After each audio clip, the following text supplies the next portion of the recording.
A continuación, Berea, cultura bíblica general. Si está en la Biblia, es verdad. Esperar en ti, difícil sé que es.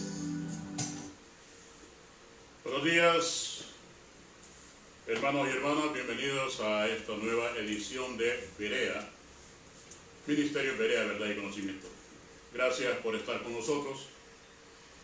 Gracias a todas aquellas personas que nos están siguiendo en las redes sociales.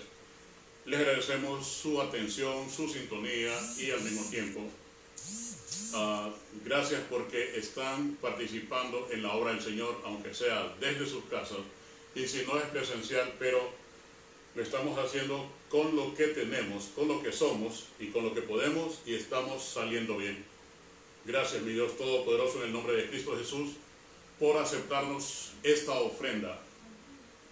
Dios bueno, gracias porque permites que tu palabra llegue a miles de corazones, no solo en desde esta iglesia, no solo desde este púlpito, Señor, no solo desde este púlpito, sino también desde miles de púlpitos alrededor del mundo. No hay nada que pueda detener tu obra, Señor. Y además estas pruebas que estamos pasando y estas crisis, pues ya estaban en el presupuesto, ya sabíamos que pasarían. Y lo más importante es qué hace tu iglesia mientras esto acontece. Por lo tanto, mi Señor eterno, en el nombre de Cristo Jesús, gracias, y te ofrecemos este tiempo, esperando serte útiles en todo momento y en todo lugar. Gracias, Señor, en el nombre de Cristo Jesús, iniciamos el tema del día de hoy. Bien, hoy estaremos hablando de los hombres de transición. Nuestras escrituras tienen muchos hombres de transición. Ahora, definamos qué es transición. Cuando se habla de la palabra transición, se habla de pasar de una situación a otra. A veces la sociedad, especialmente la sociedad, ha tenido unos hombres que han hecho el acolchonamiento necesario para que pasar de un tema a otro, pasar de un nivel a otro, no sea tan dramático, o no sea, no llegue un momento en que tenga que traumar tanto al individuo pasar de un evento a otro. El pueblo de Israel pasó de un evento a otro, y a veces siempre estaban los hombres de Dios ahí acompañándolos en la transición. Ahora, en nuestra vida diaria pasamos de la transición de ser niños, jóvenes, adultos, padres, abuelos. En algunos casos estamos preparados, en otros casos no. Nos agarra la circunstancia, la situación, nos agarra desprevenidos, y al estar desprevenidos no sabemos cómo vamos a actuar. A veces no sabemos si estamos haciendo lo correcto o no. Y eso se da en el mundo cristiano. Cuando una persona se convierte, el primer día que se convierte, pues si se convierte de corazón, hay un sello en él de parte del Espíritu Santo. Y va transcurriendo el tiempo y las situaciones que le van haciendo madurar. Yo me refiero a que cuando uno de nosotros acepta que Jesús es el Señor y empezamos a tomar en serio y vamos a la iglesia, leemos la Biblia, empezamos a entender mejor a nuestro Señor, pues acontecen en nuestra vida cristiana diferentes circunstancias que nos van llevando hacia la madurez.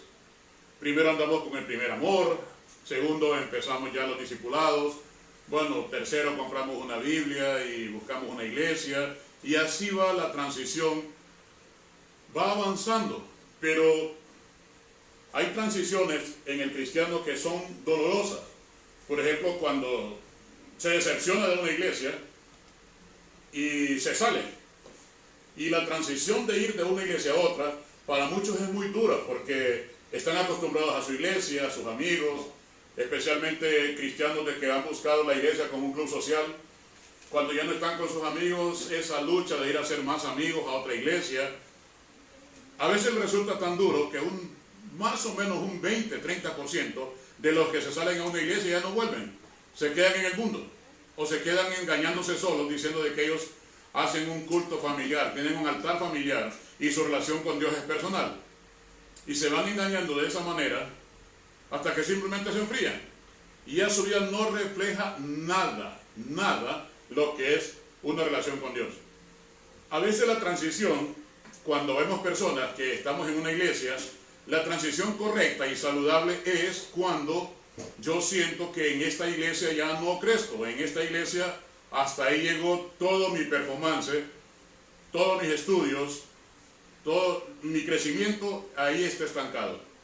Le doy la mano y le doy las gracias al pastor que me educó durante cierto tiempo y busco otra iglesia que me enseñe otra cosa. Hay iglesias que son misioneras, de familia, discipulares, de obra social. Hay mucho que aprender en la obra del Señor. Pero la transición es muy importante y hoy voy a hablar de unos hombres que hicieron la transición para el pueblo de Israel especialmente y después para la iglesia. Hubo transiciones traumáticas, como repito, pero hubo otro tipo de transiciones pues que tomaron su tiempo. Por ejemplo, el profeta y sacerdote Samuel tuvo casi toda una vida siendo tutelado dentro del templo para que cuando él le llegara el momento de ser la autoridad principal de Israel, no tuvo ningún problema. Pero sí vemos a otro hombre que tuvo problemas, llamado Saúl, que Israel no tenía rey y Dios mandó a Samuel a buscarlo. Y de ser un muchacho común y corriente se convierte en rey. Y en poco tiempo pasa de ser el hijo de un campesino o el hijo de un granjero y se convierte en el rey de Israel. Y él no tuvo oportunidad de hacer ese traslape, de hacer esa transición. Para eso estaba Samuel. Samuel le estuvo ayudando. Lo mismo David. David era un muchacho, pastor de un poco de ovejas. Un día llegó y solucionó un problema entre un filisteo llamado Goliat y un rey llamado Saúl y un pueblo llamado Israel. Y todos le tenían temor a ese hombre y él lo solucionó. En media hora solucionó el problema. Primero mata al gigante. Segundo, pues le da a entender al pueblo de Israel que deben confiar en Dios. Y a los días ya lo andaba persiguiendo Saúl para matarlo. Pues una transición de ser un muchacho de 15 años, libre y oficioso para su familia, pues a los pocos días se convirtió en un convicto y en un fugitivo y que anduvo huyendo 15 años de Saúl. Así le pasa pues a nosotros. Tenemos en nuestra sociedad muchachas que están estudiando y viven una vida feliz y de un día para otro se embarazan, se van de su casa, inician una vida según ellas normal y ese amor pasó tan rápido que ni siquiera hubo una oportunidad de poder acoplarse, de ser una muchacha estudiante a ser una madre, y después de ser una madre a ser una madre soltera, y después de estar estudiando, y después de ser madre soltera, ahora a buscar trabajo para sostener a un hijo, sostenerse a sí misma. Esos traslapes, esas transiciones, casi no se dan, no existen. Y cuando existen es cuando se hacen las cosas correctamente. Lo mismo pasa a un muchacho por irresponsabilidad sexual se convierte en padre y de un día para otro pasa de ser un muchacho jovial de barrio a ser padre de una criatura y él aún ni siquiera ha llegado a los 20 años. Y entonces esa transición no hubo nadie que le explicara, no pidieron auxilio, no pidieron consejos, no se dejaron aconsejar por nadie y ahora tienen que ver cómo van a ir apostándole la vida un par de muchachos antes de los 20 años con un niño. El 90% son fracasos seguros. Pues entremos en materia. Vamos a hablar de los hombres de la transición en la Biblia, de los más importantes, porque hay muchos, pero, por ejemplo, cuando la gente no conocía a Dios, y solo lo conocían de una manera verbal, así oral, que pasó desde Noé, Cam, Sem y Jafet y sus mujeres, pues a sus hijos, sus descendientes y todo eso les iban hablando de quién había sido Jehová, quién era, cómo fue el diluvio, qué hizo Dios por acá para castigar a la maldad de los hombres. Lo que se conocía de Dios sigue pasando de una manera oral, de lo que le cuentan a un individuo, con eso que le cuentan, que alguna vez escuchó por ahí, con eso cree de que es cristiano, porque escuchó un mensaje en televisión o en radio, o alguien le habló de la Biblia una media hora, y ya creen de que creen en Dios, que es lo patético. Escuchar una plática de Dios o escuchar un mensaje de Dios, eso no los hace cristianos, ni siquiera simpatizantes. Simplemente estuvieron en una circunstancia de escuchar la palabra del Señor. Pero mucha gente, por la forma oral que escucha, por lo que escucha, lo que le cuentan, lo que vio alguna vez en algún culto, alguna vez, creen de que son hijos de Dios. Y están totalmente equivocados. Dios hace una estrategia muy interesante, y es que toda la gente que lo conoce a Él, en base a la manera oral, o sea, a lo que cuenta, la tradición. Entonces Dios levanta a un hombre que se llama Moisés, y este hombre lo que hace es que escribe la ley de Moisés, explicando quién es Dios. Ya tenemos entonces la primera transición de la Biblia. Este hombre lo que hace es enseñarle al pueblo la diferencia de la tradición con la ley escrita. Porque la tradición podía decir muchas cosas. Es el problema de la tradición, que según quien la cuente, aparece tan diferente cuando empezó el texto o cuando empezó el cuento. A los 10, 20, 30 años es totalmente diferente. Y el pueblo de Israel, durante 400 años, entre la llegada de Jacob hasta el nacimiento de Moisés, la tradición y la enseñanza oral ha cambiado tanto que ya ni siquiera saben quién es Dios. Entonces Dios levanta a Moisés, y Moisés hace varias cosas. En primer lugar, pasa de la ley oral a la ley escrita. Ya hay un testimonio escrito de quién es Dios y qué es lo que quiere Dios de ellos. Pero también combate la ignorancia. Eso es el tema, que cuando uno ve la ley escrita, lo primero que hace es combatir la ignorancia de hacer o de pensar o decir muchas cosas que no están en la Biblia, o que ni siquiera forman parte de la doctrina cristiana. También la ley de Moisés sirvió para darle esperanzas al hombre. Ahora sí, el hombre podría tener una esperanza. ¿Hacia dónde vamos, Moisés? Vamos al desierto. Sí, ¿y ahora qué? Nos encontramos el Mar Rojo. Oye, ya lo partimos, ya pasamos al otro lado. ¿Y ahora qué sigue? Bueno, partimos un mar, ahora vamos hacia un cerro. ¿Cuál? Bueno, el cerro del monte Sinaí. ¿Y a qué? A reunirnos con Dios. Perfecto, ya nos reunimos con Dios. ¿Y ahora qué sigue? Aquí están las leyes, las ordenanzas y las instrucciones que quiere Dios para que tengamos una buena relación con Él. Perfecto. Entonces no solo mata la ignorancia, sino que va preparando poco a poco al hombre, al israelita de aquel momento, al individuo de aquel momento, lo va preparando para que reciba toda la información de Dios y que entre en tratos con Dios. Pero esto que estoy hablando ahorita lo vemos en la vida diaria. Dios manda a alguien para que me saque a mí de la ignorancia, de lo que yo digo, que yo cuento. Yo cuento torpezas como decir que todos somos hijos de Dios. No, eso es una barbaridad, no es cierto. Hay criaturas de Dios y hay hijos de Dios. Juan 1, 10, 11, 12. A los suyos vino, los suyos no le respetaron, no le quisieron, no le recibieron. Mas a los que le recibieron, a los que creen en su nombre, les dio potestad de ser hechos hijos de Dios, y no por voluntad humana. Lo que significa que los hijos de Dios, Dios les da la potestad de hacerlos, Él los hace. No es que cualquier individuo que lea un texto bíblico, el Salmo 91, el Salmo 23, y reza o ora en la pata de la cama, y ahí dice que es cristiano, y que cree en Dios, y que es hijo de Dios. No es cierto. Los que creen, el texto dice que los que son hijos de Dios son los que le recibieron y los que creen en su nombre. Esos son los hijos de Dios. En otras palabras, cualquier tradición, cualquier cosa que le hayan contado, lo que alguna vez participó en una plática ahí alrededor de una mesa con un café con leche ahí, no, eso no es cristianismo. Y así nos pasa a muchos de nosotros, que estamos en ese pensamiento de que porque hablamos de Dios creemos que somos cristianos. No es cierto. Es pura tradición. Pero viene la ley de Moisés, actúa en los israelitas como actúa con nosotros la Biblia. Viene la Biblia y hace que nos enseña la palabra escrita, que es la autoridad. Y ya con eso nos da nuevas esperanzas y nos prepara para el futuro. El futuro nuestro, al iniciar nuestro camino en el Evangelio, el futuro nuestro se vuelve prometedor.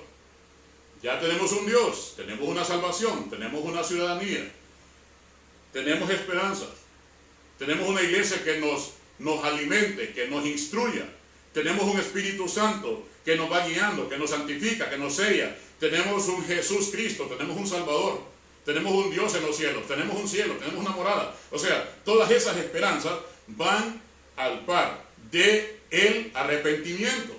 Entonces, salir de la tradición, de lo que me contaban a mí, a entrar a una verdadera relación con Dios, todo eso pasa por las Escrituras. Si no tiene las Escrituras ahí, usted no está en nada, hermano y hermana, no está en nada. El otro hombre de transición que encontramos inmediatamente después se llama Samuel. Samuel es un hombre que desde niño, lo entregaron al templo para que lo entrenara. Toda la gente del templo en aquel momento lo entrenaran. Elí, Ofni, Finés. Y él no sabía el trabajo fuerte y contundente que desarrollaría 40, 50 años después. Simplemente no lo sabía. Ahora, Samuel, cuando ya el pueblo ha caído en una debacle moral total y absoluta, el pueblo de Israel, durante el tiempo de los jueces, totalmente destruyó lo que era todo aquello que tenía que ver con las enseñanzas que Moisés y Josué le habían dado a ese pueblo.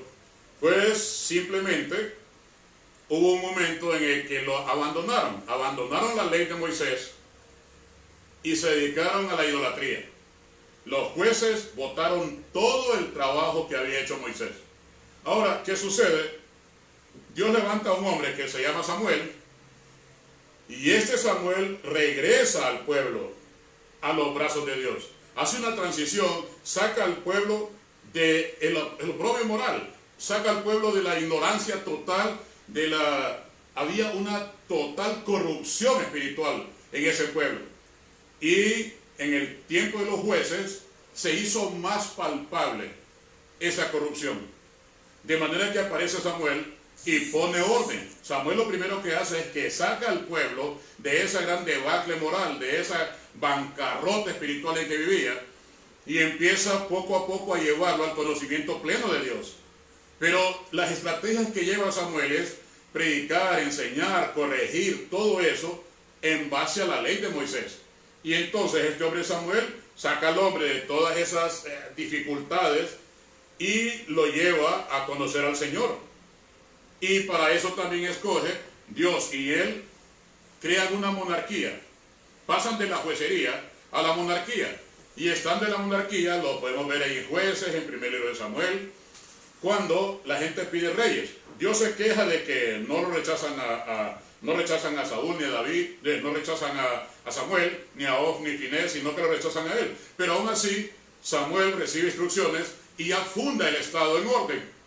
Restablece el Estado, pone en orden todas las cosas, todos los estamentos jurídicos del país, él los puso en orden. Lo que era el templo, la adoración, toda la ley de Moisés, todos los aspectos jurídicos, morales, espirituales de ese pueblo, Samuel los puso en orden. Y establece el primer rey que se llama Saúl. Ya pasa entonces el pueblo de la juecería a la monarquía. Ya tienen rey. Ahora el pueblo tiene que ser más maduro y entrar en una etapa diferente y empezar ya a parecerse a las otras naciones, no en la idolatría, sino en el desarrollo. Y eso pasa con muchos de nosotros, y es que estamos en una actitud de que no queremos salir de la tradición o no queremos salir de la maldad, de la picardía, y aún así queremos el favor de Dios. Y entonces tiene que venir un hombre mandado por Dios, igual puede estar en una iglesia o lo puede ir a visitar a su casa, pero Dios va a mandar a alguien para que lo saque de la ignorancia de estar viviendo en idolatrías, para pasarlo y organizarlo y ponerle en orden su familia, su vida, su casa, sus finanzas, su moral, su espiritualidad, todo lo pone. Un hombre como Samuel es necesario en la vida de cada uno de nosotros.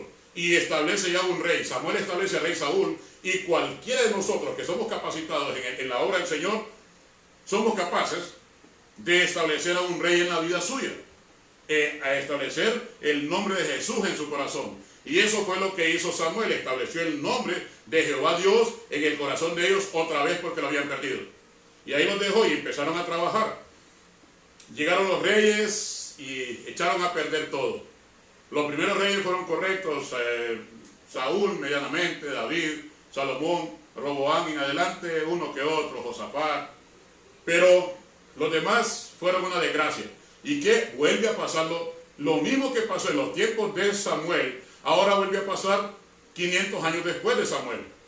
La gente vuelve a ser idólatra, se apartan de la ley de Moisés y entran ya a negociar con otros dioses de los alrededores de Israel. Tenemos ahí a Amón, Moab, Tiro, Sidón, abajo están los edomitas, más al sur está Egipto, a la derecha está Arabia Saudita, y cada uno de ellos tiene diferentes dioses. Y los israelitas se metieron con esos dioses.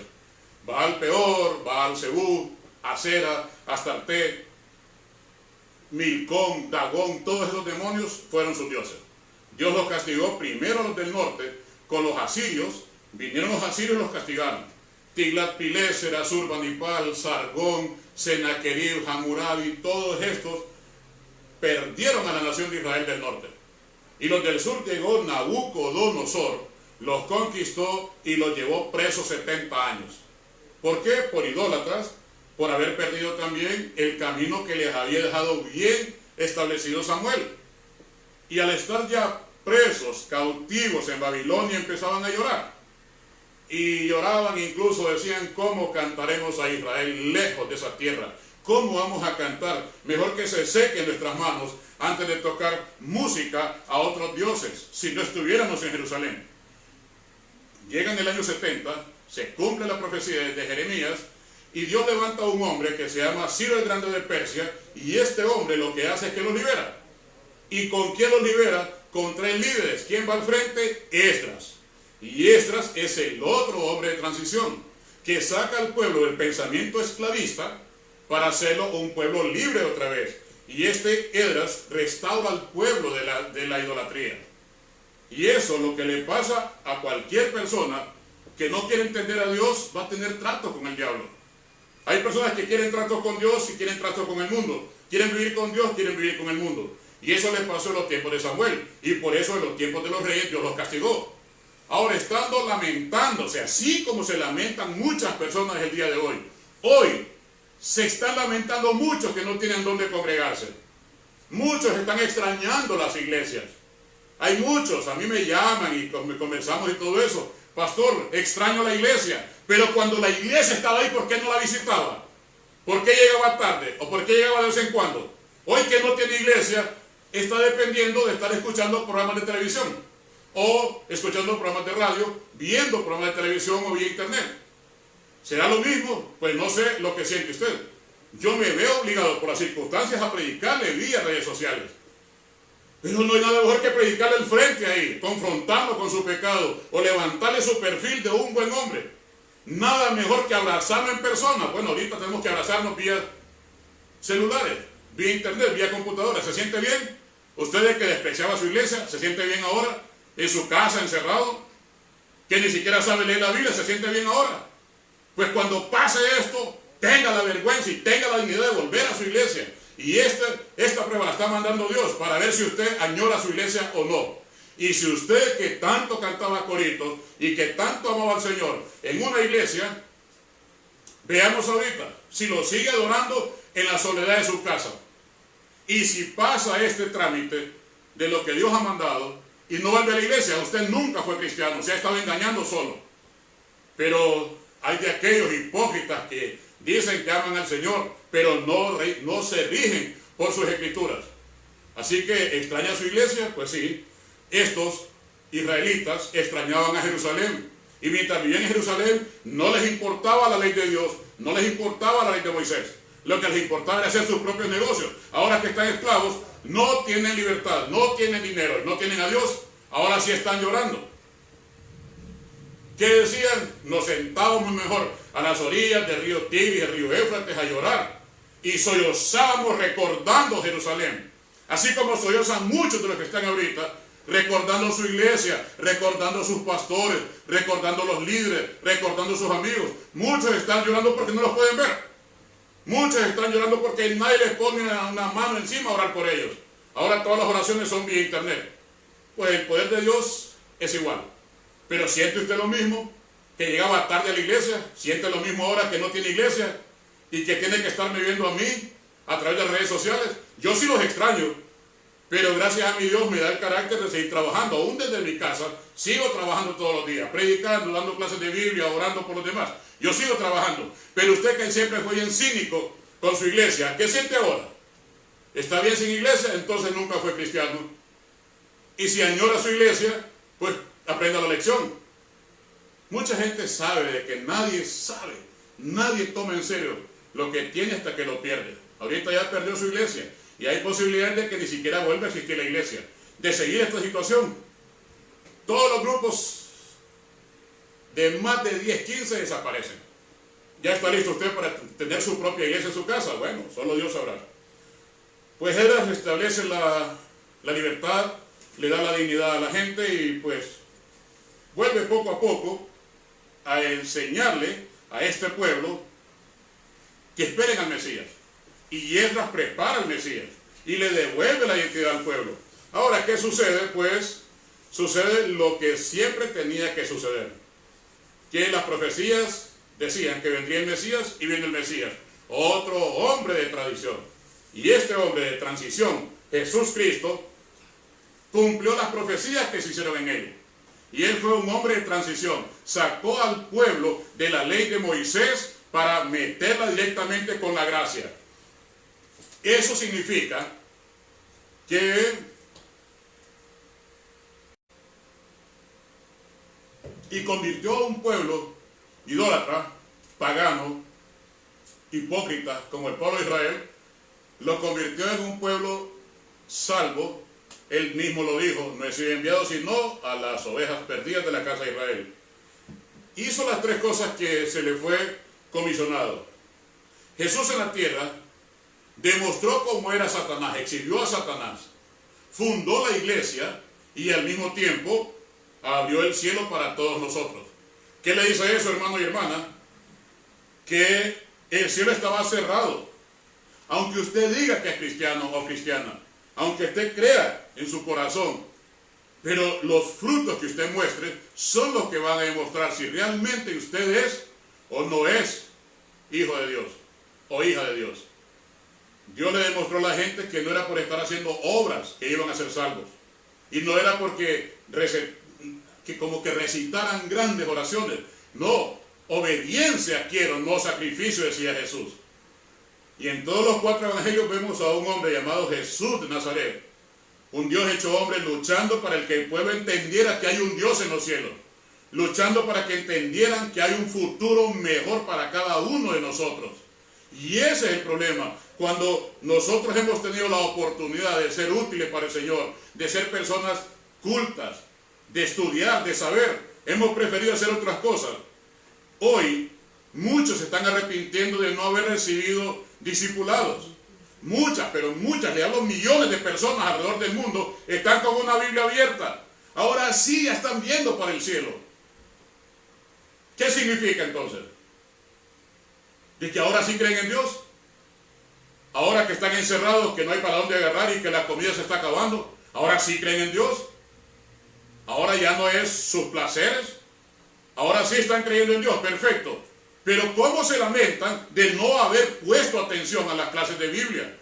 Hablan una Biblia y empiezan como pobres peregrinos, patéticos, ignorantes, creyendo que están entendiendo las Escrituras.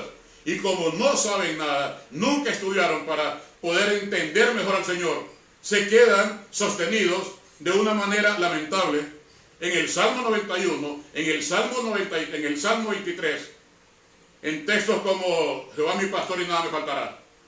Todo lo puedo en Cristo me fortalece. Y sacan un pedacero de Biblia queriendo sostenerse doctrinalmente con un pedacero típico de la persona que quiere hacer una pared con un ladrillo, con un pedazo de madera, con un adobe, con un bloque, con una piedra de río. Y hay gente que quiere hacer casas con un pedacero de basura. y quieren construir su propia morada en el cielo con un montón de creencias totalmente ridículas. El día de hoy, que Dios nos ha encerrado en nuestras casas, ahora sí debemos entender, aquel que sabía Biblia, aquel que estudió, aquel que meditaba la palabra día y noche, ese se goza con su palabra ahorita. Pero aquel que no sabe nada, igual agarra un libro que otro. Igual puede agarrar un libro de cualquier religión y creer de que es de Dios. ¿Pero qué le pasó? No usó las herramientas que Dios le dio. Y entonces viene Jesús y le cambió toda esa manera de pensar, le cambió la dirección. Ustedes creen en la ley de Moisés, ojo por ojo, diente por diente, y ya no es así. Y son 613 leyes, ya no es así. Solo son 3 leyes. Amar a Dios, amar al prójimo y amarte a ti mismo. Con eso la hacen conmigo.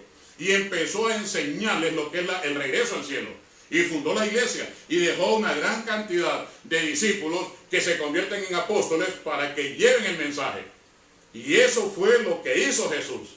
Inmediatamente que se va, viene otro hombre de transición. Se llama Pablo. Nacido en el puerto de Tarso, al norte, en la zona de Asiria. Y este hombre, Pablo, es el último hombre de transición que hay en la Biblia. Y él hace que todo el pueblo greco-romano, todo el pueblo que está alrededor de Israel, tienen la conducta greco-romana. Tienen la cultura griega, el idioma griego, pero tienen la gerencia que es Roma. Y tienen el pensamiento judío. Pero el que no tiene el pensamiento judío, como todos los pueblos que están alrededor de Israel, si miramos, abajo está Egipto, a la derecha Arabia Saudita, al sur, más al sur de Egipto tenemos ahí Etiopía, Egipto, Eritrea, Etiopía, Egipto, Libia, Argelia, Túnez, Marruecos, Mauritania. Todos creen en Dios, pero de una manera totalmente equivocada. Y los apóstoles se encargaron de ir por todo el mundo estableciendo la transición de la ignorancia teológica a conocer al verdadero Rey de reyes y Dios por encima de todos los dioses. El tema se llamaba el Evangelio de la Salvación. Pero el grupo más fuerte de pensamiento estaba en Europa. Ahí estaban los millonarios, ahí estaban las escuelas de pensamiento, las escuelas de ese momento, los epicúreos, los estoicos, todos aquellos que pensaban que conocían la palabra del Señor. Llegó Pablo y les demostró que el Dios desconocido que ustedes tienen ahí puesto para él un pequeño stand y nadie lo conoce, tienen a Afrodita, tienen todos los dioses del Partenón, todos los dioses del Olimpo, ahí están, y ustedes están adorándolos y ni siquiera los conocen. ¿Qué es lo que saben? Afrodita, Artemisa, ¿qué más conocen? Poseidón, Neptuno, Zeus, Hera, Hades. No saben nada, porque el Dios de los cielos no lo pueden hacer ustedes en pequeños templecillos como lo tienen con la diosa Diana. Y entonces Pablo se encarga de sacar de toda la teología griega al pueblo. Se encarga de sacarle de su cabeza y de su corazón esa teología totalmente corrupta y totalmente perdida, absurda. Lo más absurdo que tiene la teogonía de los griegos es que dependen de dioses caprichosos. Un dios caprichoso baja a la tierra, le gusta una mujer, la embaraza y nace un titán, y nace un héroe. Y ahí está un Prometeo, y ahí está un Aquiles. Una diosa muy coqueta en el cielo baja y se acuesta con cualquier hombre. Y ahí se disfraza de toro, o sea, eran unos dioses tan caprichosos que los hombres no les entendían. Y ahí está Hefesto haciendo las armas para todos los dioses, para Zeus, para Apolos. Era una confusión total el Olimpo. Y vino Pablo y les dijo, el Dios de los cielos no habita en templos hechos de plata, habita en sus corazones. Y durante aproximadamente 30 años, 20 a 25 años, Pablo se dedica a hacer entender al pueblo greco-romano que el único Dios de los cielos se llama Jesús y la única salvación depende de él, y el único libro capaz de salvarnos se llama la Biblia y se llama la iglesia de la organización. Y entonces Pablo hace la transición de todo ese pueblo idólatra que eran greco-romanos y los metió hasta el evangelio profundo de la palabra del Señor. Y durante 13 libros, Romanos, Corintios, Gálatas, Efesios, Colosenses, Filipenses, Tesalonicenses, Tito, Filemón, Timoteo, él se encargó de hacer que esta gente entendiera quién es Jesús. Entonces, ¿qué sucede? Este hombre, hay un momento en el cual se convierte en el apóstol de los gentiles, porque los 12 apóstoles de Jesús estaban trabajando muy fuertemente en la zona de Israel, preparando a ese pueblo para cuando fueran echados, llegaran a Grecia o a todo el imperio romano y fueron recibidos ahí. Y entonces Pablo, con todo su grupo de trabajo, Pablo, Silas, Bernabé, Timoteo, Epafras, Apolos, toda esa gente, Lucas, Marcos, se encargaron de abrir el corazón de los europeos para que cuando llegaran los judíos los recibieran. Y esos hombres de transición, cada uno de ellos ha hecho que la palabra del Señor llegue a millones y millones de hogares. Y así nos ha pasado a nosotros. Ocupábamos un hombre como Pablo que nos sacara de nuestra idolatría. Creer en cosas tan ridículas como el cadejo, la sucia, el duende, el cura sin cabeza. ¿Cuántas cosas creíamos nosotros en nuestra ignorancia? Y vino alguien como Pablo a nuestra vida, mandado por Dios, y nos hizo ver. No hay otro nombre dado a los hombres que Jesús. No hay otro hombre, ni otro nombre en el cual podríamos ser salvos, más que Jesús el Salvador. Y una vez que entendimos eso, votamos, aborrecimos aquel montón de cosas que nos tenían más atados a la ignorancia que atados al camino al cielo. Pero yo le pregunto algo, hermano y hermana, el día de hoy. ¿Es usted una persona de transición? ¿O simplemente sigue la corriente doctrinal que hay en el momento? El momento que hay ahorita hay cinco corrientes aproximadamente doctrinales. Apóstoles, profetas, pastores en política, un movimiento mesiánico disfrazado de judíos, otros de que predican la prosperidad, otros el temor de que son malditos si no dan el diezmo. Hermano y hermana, ¿a qué está atado usted el día de hoy? ¿Qué corriente teológica está siguiendo? ¿Se pierde o no se pierde la salvación? ¿Qué corriente teológica está siguiendo? ¿Que la iglesia pasa o no pasa la tribulación? ¿Que se pierden los dones? Cualquier cosa que esté pensando, mejor hágase una pregunta, hermano y hermana. La transición, sabiendo usted y yo que somos la última generación de cristianos, esto es, nosotros representamos la última generación de cristianos. Dentro de poco será el rapto de la iglesia y nos iremos de esta tierra. Y la próxima generación será una generación perseguida. De un montón de cristianos aguados que se quedaban en su casa jugando con sus teléfonos antes de ir a la iglesia. Pues todos ellos van a tener que enfrentar al anticristo, a la bestia, al falso profeta, a las necesidades. Esto que estamos viendo es nada para cuando lo que decrete el anticristo será peor. Ni siquiera puede comprar ni vender. Si no tiene un sello en la frente, no podrá comprar ni vender. Y usted y sus hijos se van a morir de hambre. ¿Por qué tiene que llegar hasta ahí habiendo chance en este momento de doblar sus rodillas ahí donde está y pedir perdón? Y yo no quiero que usted pida perdón porque es malo. Pida perdón porque es inepto. Eso, ¿qué es peor? ¿Un hombre malo o un inepto? ¿Un hombre boca abierta? ¿Una persona que tiene todo para triunfar y no triunfa?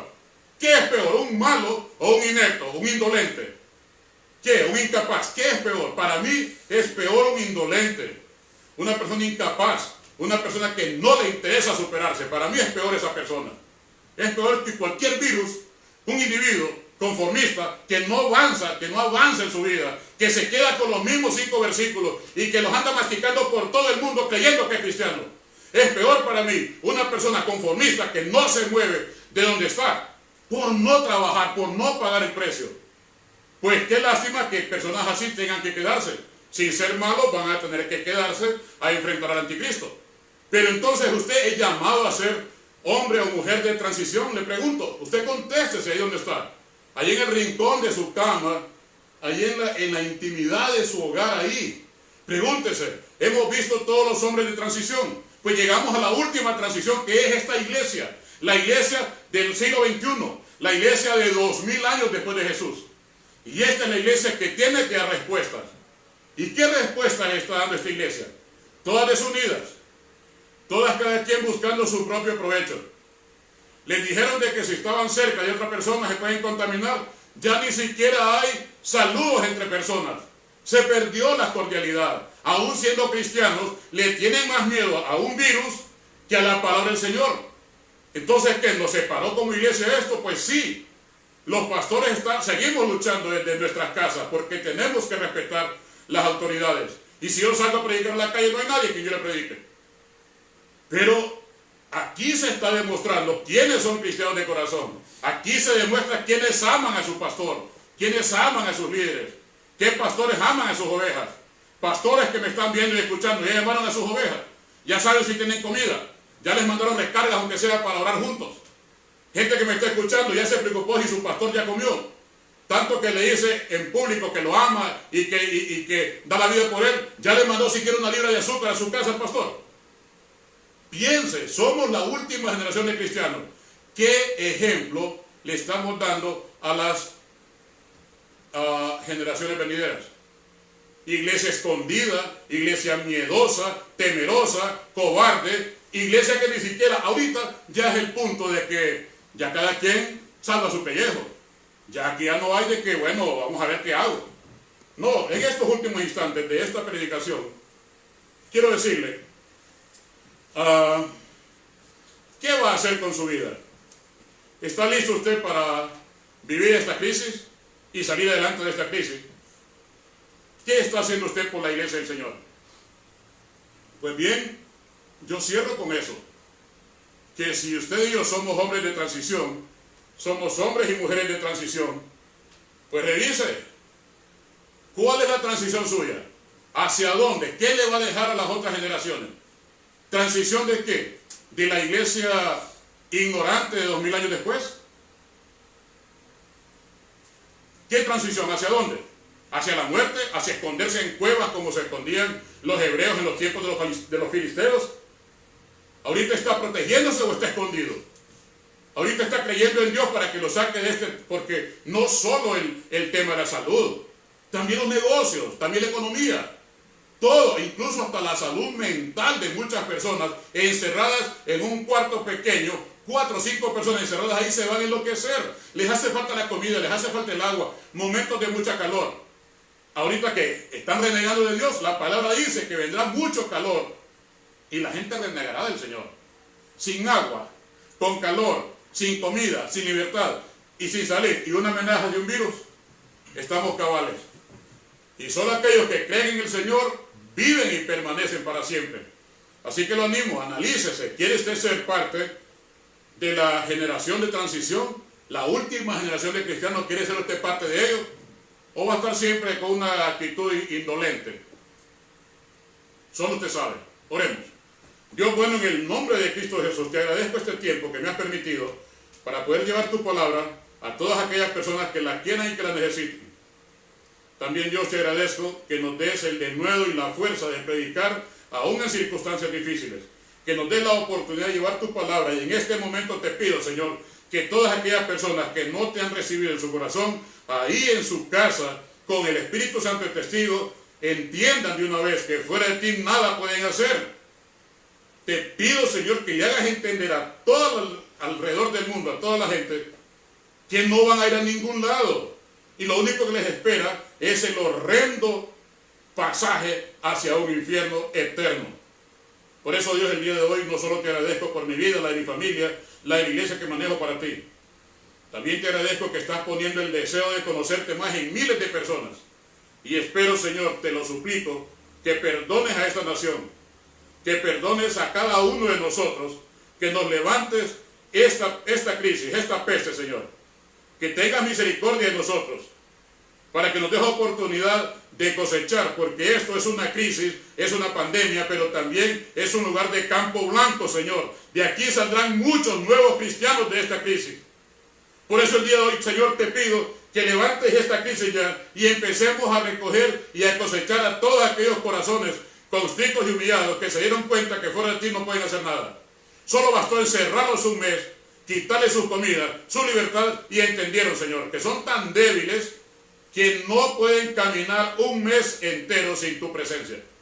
Por eso, Dios, el día de hoy te suplico, a nombre mío, de mi familia y del Ministerio Berea, que levantes esta crisis, levantes esta peste, nos libres de esto y nos mandes mucho trabajo, y que levantes obreros, predicadores, pastores, maestros en Biblia, analistas, evangelistas, para que recojamos este campo blanco que se está muriendo en este momento. Todo esto te lo pido, mi Dios, en el santo nombre de mi Señor Jesucristo. Amén y amén. Y esperaré pacientemente, aunque la duda Hemos presentado Berea, Cultura Bíblica General. Y recuerde, si está en la Biblia, es verdad.